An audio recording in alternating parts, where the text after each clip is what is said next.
Hello प्यारे बच्चों, आज हम क्लास 9th का चैप्टर 4 दो चरों वाले रैखिक समीकरण शुरू करने जा रहे हैं। अब बच्चों, चर क्या होते हैं?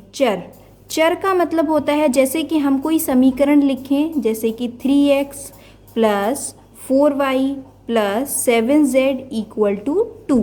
तो ये जो होते हैं x, y और z, ये जो है इनकी जगह पे हम अलग अलग वास्तविक संख्याएं रख सकते हैं।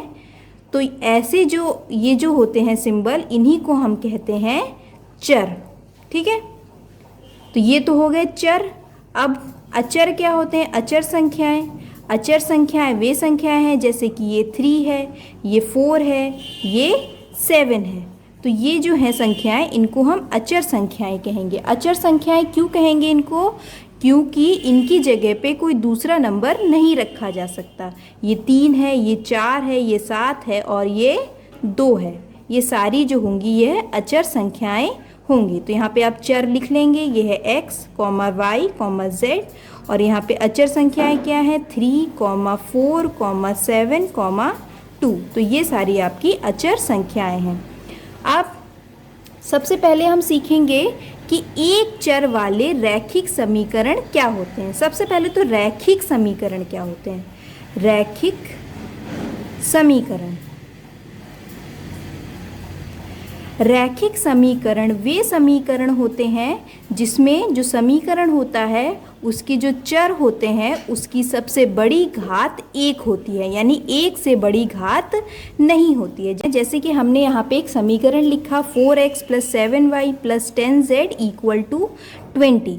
तो देखेंगे आप कि ये जो चर हैं इसमें x, y, z, जैसे ये चर थे यहाँ पे, वैसे ही जो चर हैं इनकी सबसे बड़ी घात जो है वह क्या है?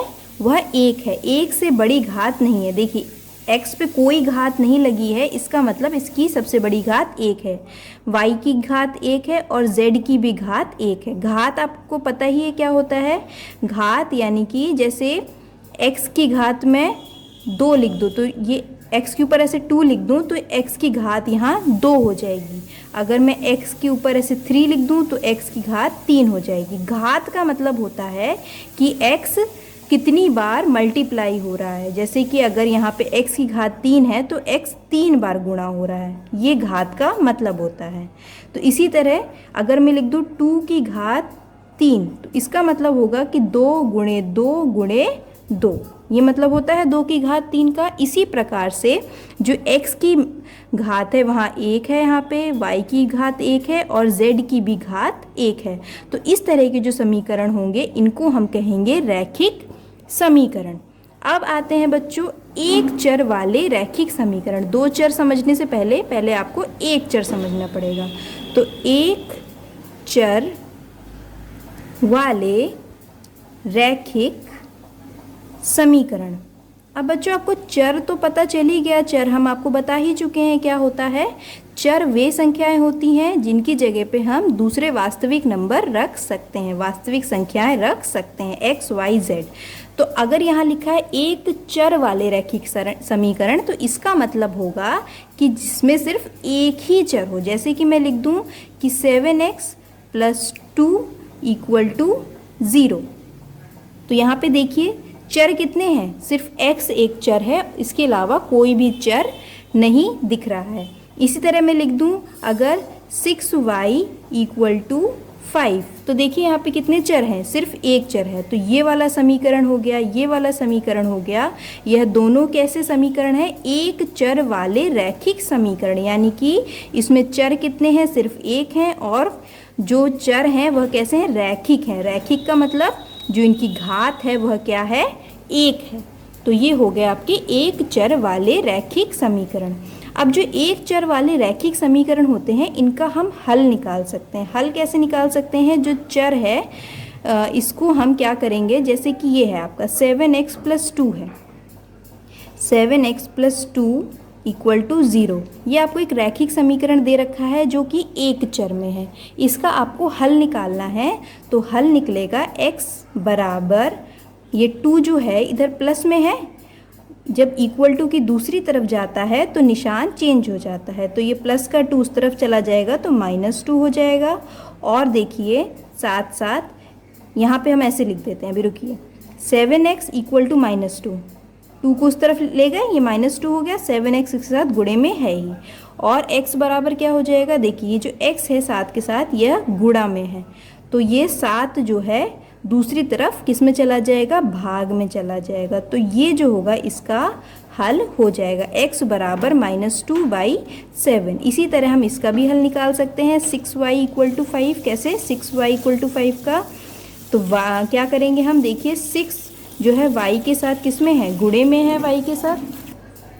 तो ये जो y है इसको तो हम यहीं छोड़ देंगे और जो 6 होगा यह 5 के नीचे आ जाएगा। यानी हमें चर को अकेला कर लेना होता है, एक तरफ कर लेना होता है, और बाकी जो अच्छे संख्याएं होती हैं उसको दूसरी तरफ भेज देना होता है।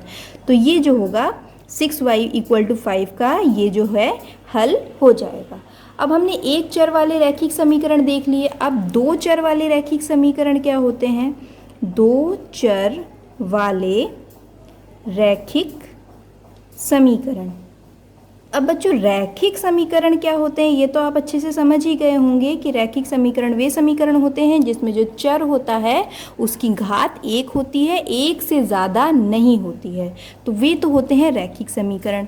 और दो चर वाले हैं, यानी कि नाम से ही समझ में आ रहा होगा कि इसमें चर कितने होंगे, 2 होंगे, जैसे कि 3x + 2y इक्वल टू 5।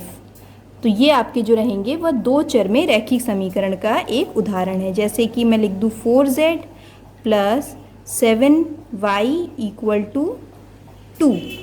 तो ये आपका एक दो चर वाले रैखिक समीकरण का एक और उदाहरण है। तो इस तरह से हम इसको लिख सकते हैं। अब बच्चों इसका एक मानक रूप होता है, यानी कि जर्नल फॉर्म होती है कि किस तरह से हम इसको लिखते हैं।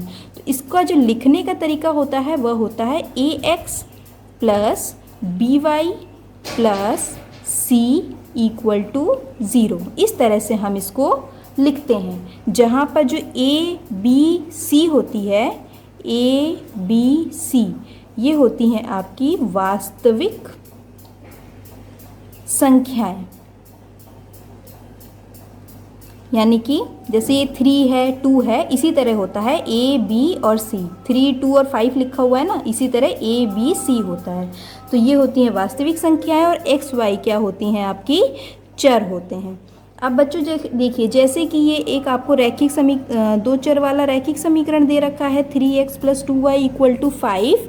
इसको आप इस तरह से लिखेंगे। तो कैसे लिखेंगे, अगर मुझे इस तरह से दे रखा है तो मैं इसको लिखूँगी कि 3x + 2y और 5 को इस तरफ ले आएंगे, क्योंकि c जो है, जो ये संख्या है यह भी इस तरफ है, तो ये हो जाएगा -5 इक्वल टू 0। इसी तरह इसको भी लिख लेंगे, ये हो जाएगा 4z + 7y - 2 इक्वल टू 0। यानी कि यहाँ पर जो a है, इस वाले समीकरण में जो a है वह है 3, b है वह है 2 और c है वह है -5। इसी तरह इस वाले समीकरण में जो a है वह है 4, b है वह है 7 और c है वह है -2। तो ये हो गया आपका, इस मानक फॉर्म में आपने इसको लिख दिया। अब बच्चों हम देखते हैं कि दो चर वाले जो रैखिक समीकरण होते हैं उसका हम हल कैसे निकालते हैं। तो दो चर वाले जो रैखिक समीकरण होते हैं, जैसे कि हमने एक एग्जाम्पल ले लिया 2x + 3y - 10 इक्वल टू 0। ये जो दो चर वाले रैखिक समीकरण होते हैं इनके अद्वितीय हल होते हैं, बहुत हल निकाले जा सकते हैं, अनेक हल होते हैं। कैसे निकाल सकते हैं, जैसे कि हमने ये लिया एक दो चर वाला रैखिक समीकरण, इसका हमको हल निकालना है। तो इसके लिए हम क्या करेंगे, इसके लिए या तो हम x को एक तरफ ले लेंगे या फिर y को एक तरफ ले लेंगे। जैसे हम इसमें y को एक तरफ ले लेंगे, तो y को कैसे एक तरफ ले लेंगे, हम क्या करेंगे, लिख देंगे यहाँ पे 3y और जो ये -10 है इसको उस तरफ ले जाएंगे इक्वल टू की दूसरी तरफ, ठीक है। तो ये हो जाएगा +10 और जो 2x है इसको भी दूसरी तरफ ले जाएंगे, तो ये हो जाएगा 2x, क्योंकि प्लस का था ना 2x, तो यहाँ जाके माइनस का हो गया। तो y बराबर आ जाएगा 10 माइनस 2x अपॉन 3। क्यों? क्योंकि 3 इधर गुणे में था ना, तो इधर भाग में आ गया। तो ये आपको एक इस तरह से मिल जाएगा। उसके बाद क्या करेंगे, आप इस तरह से एक बॉक्स बना देंगे। बॉक्स बना देंगे, स्केल से बनाइएगा आप लोग। यहाँ पे लिखेंगे x, यहाँ लिखेंगे y, और जितनी भी आपको इसके हल निकालने हैं उतने आप यहाँ पे बॉक्सेस बना लेंगे। उसके बाद हल कैसे निकालेंगे, x की अलग अलग वैल्यू रखेंगे तो y की आपको अलग अलग वैल्यू मिलेगी। हम यहाँ पर x की वैल्यू 2 रख के देखते हैं। यहाँ पे x की जगह क्या रखेंगे, 2 रखेंगे तो हमको देखिए y क्या मिलता है। तो y बराबर हो गया 10 माइनस 2, x की जगह क्या रखना है, 2 रखना है, तो 2 इंटू 2 अपॉन 3। तो क्या हो जाएगा देखिए, 10 माइनस 2 से कितना है 4, तो 10 माइनस 4 अपॉन 3। 10 माइनस 4 क्या होगा, 10 माइनस 4 होगा 6 अपॉन 3, तो ये हो जाएगा 2। यानी कि x की वैल्यू जब आपने 2 रखी तो y की वैल्यू क्या मिली, y की वैल्यू भी 2 मिली। तो ये आपके एक हल हो जाएगा, मतलब 2 और 2 इसके हल है, x बराबर 2 और y बराबर 2। अब बच्चों हम x बराबर -1 रख के देखते हैं। तो x बराबर हमने -1 रखा, तो देखिए क्या आता है, y equal to 10 minus 2 into -1। देखिए x की जगह -1 रख दिया हमने अपॉन 3। तो ये माइनस माइनस क्या हो जाएगा, माइनस माइनस प्लस हो जाएगा, तो 10 प्लस 2 अपॉन 3। तो ये हो जाएगा आपका 12 अपॉन 3। 3 4 ज़ा 12, यानी कि x जब आपने -1 रखा तो क्या मिला, y बराबर 4 मिला। तो यहाँ हम रख देंगे x बराबर -1 और y मिला हमको 4। अब हम x की वैल्यू -4 रख के देखते हैं। तो इसमें हम x की वैल्यू -4 रखेंगे तो y मिलेगा हमको, y बराबर 10 माइनस 2 इंटू -4 अपॉन 3। तो क्या होगा, 10 और माइनस माइनस क्या हो जाएगा, प्लस, 2 4 ज़ा 8 अपॉन 3। तो ये हो जाएगा 18 अपॉन 3। तो ये किससे कटेगा, 3 6 ज़ा 18। यानी कि जब आपने x बराबर -4 रखा तो y बराबर क्या मिला, y बराबर मिला आपको 6। तो ये सभी इसके हल हो जाएंगे। इसी प्रकार से हम बहुत सारी अलग अलग x की वैल्यू रख के y की अलग अलग वैल्यूज़ निकाल सकते हैं। यानी कि इसके बहुत सारे हल, हम अनेक हल हम इस तरह से इसके निकाल सकते हैं अलग अलग वैल्यूज़ रख कर।